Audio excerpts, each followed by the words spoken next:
showing you how to get started as a beginning investor and or trader. So if you're just getting started with investing, just getting introduced to the stock market, here's some of the things you can take or here's some of the steps you can take in order to begin investing and get on this journey.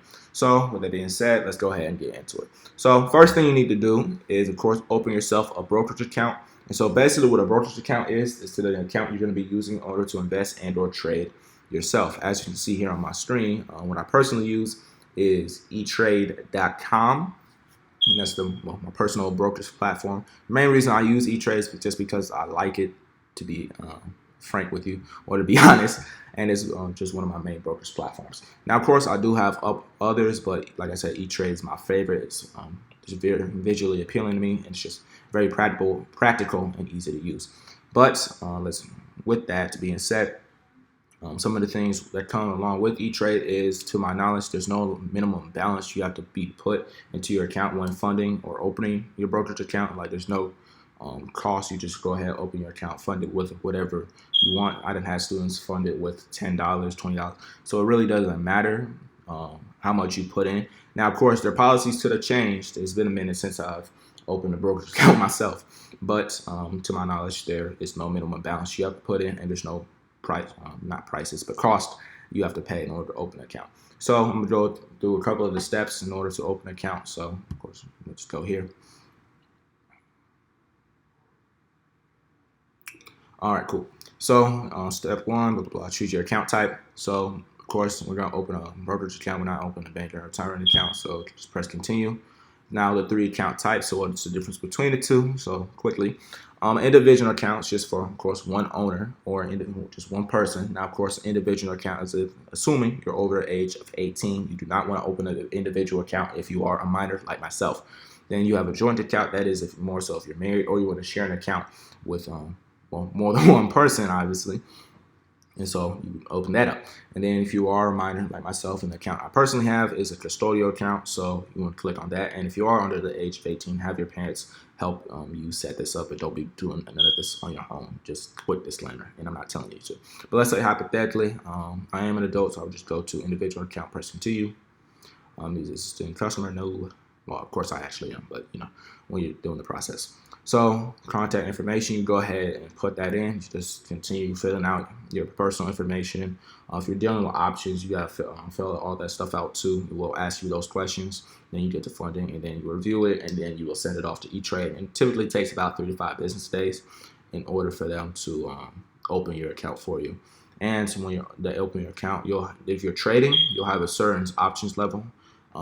If you have to have a minimum of like options level 2 in order to, I believe, trade options, if I remember correctly. Like I said, it's been a minute, but you do have to have a certain options level. I know it's at least a level 2 in order to be able to trade options, and that's just based off what you fill off here. But I'm not going to get too deep into that. I don't want this video to be too long.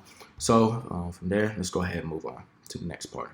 So once you open your brokerage account, next thing you want to do is current website use Webull or app. I said it's Webull. So next thing you want to do is get yourself a circle of 20. And so basically what your circle of 20 is, your top 20 companies that you're going to be investing in or trading. And so the main reason we want to even have a circle of 20 is because we want to make sure we're not all over the place. That is, especially if you're trading. Now, investing is just as bad, but trading, it might be a little bit worse. Because the thing is, with trading, we want to be able, it's a lot more advanced, and so we want to be able to learn patterns and historical data. It's just a lot more. So you don't want to be all over the place trying to trade everything or trade trendy stocks, as I like to say, because that will make you lose money. Trust me, I know from experience from a couple of years ago. So you want to have your circle 20 set in place. And then if you can't have 20, that's fine. You'll end up narrowing it down anyway. But at least try to get 20 companies that you know, like, and trust, that you do your research on.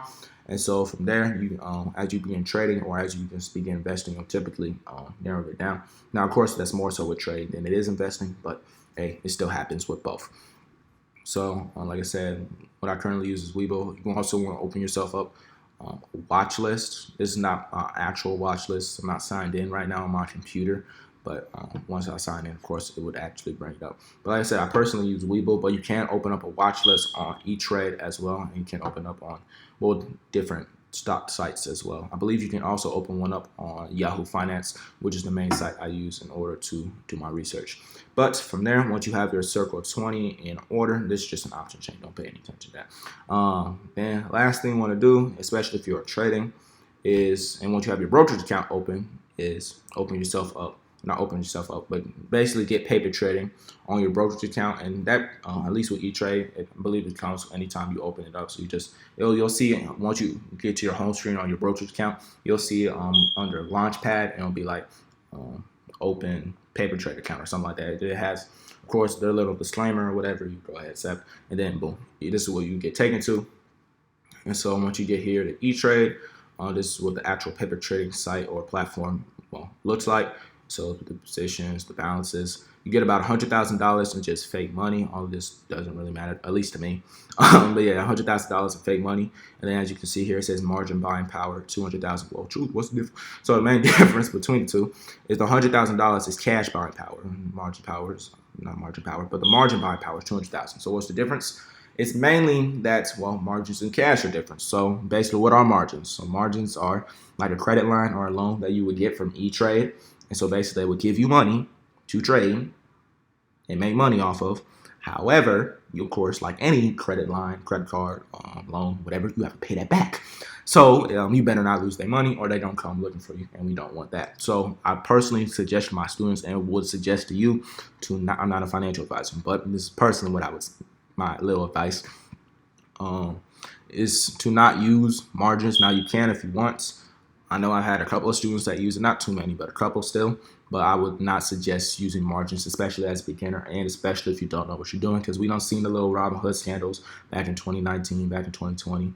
I don't think there's any here, but shoot, you never know. We still kind of early in the year. But yeah, we saw the whole little Robinhood scandals with the margins and millions of dollars, hundreds of thousands. Yeah, it's just, I wouldn't just suggest using it. Let's just say that, or leave it at that. But yeah, you start off with about $100,000, or in this case, almost $100,000 in just cash.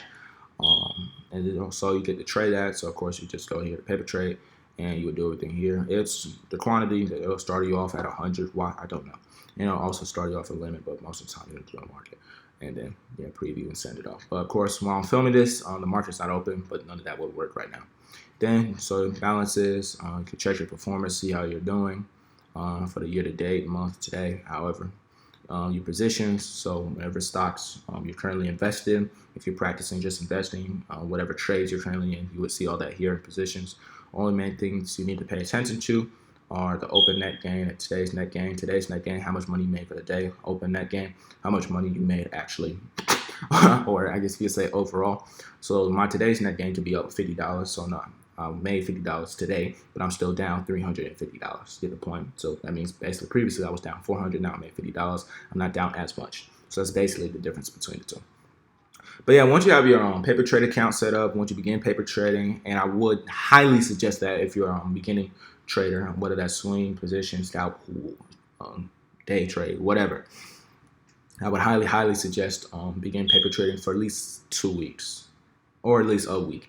You don't even necessarily, it's not necessarily about the time, it's more so about the consistency of the wins. So if you're consistently winning with your paper trading and you're really understanding what you're doing and you got a nice grasp of what you're doing, then my suggestion would be move on to the real trading. And so that by that time you should have your account funded and really be able to get to the bag.